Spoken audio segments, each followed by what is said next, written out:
captation et... Bon, un chef d'exploitation, d'abord, il a la responsabilité de l'exploitation, comme c'est dit dans son titre, et donc de l'ouverture de la station.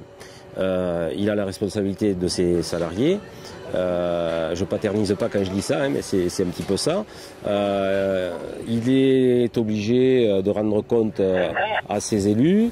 Il est obligé d'envisager, s'il le peut et selon les enveloppes qui lui sont attribuées, des travaux. Voilà, il y a tout un travail administratif en amont.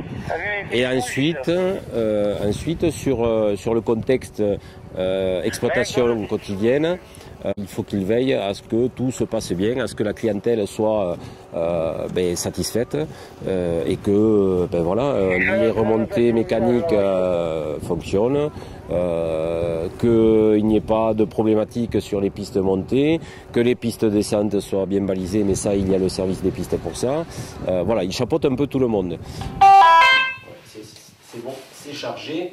Il faut vérifier le chargement des postes parce que des fois, on s'en sert beaucoup et les batteries se déchargent vite, donc ça va. Ces deux en réserve, elles fonctionnent. Voilà, c'est tout un tas de choses en amont et en exploitation. Après, en exploitation, il est comme tout le monde.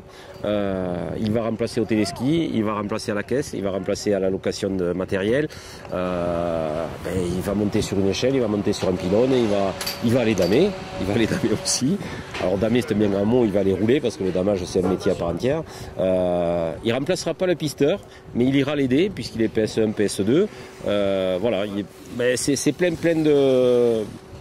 de diversité au niveau de ses prérogatives et c'est très intéressant et très enrichissant.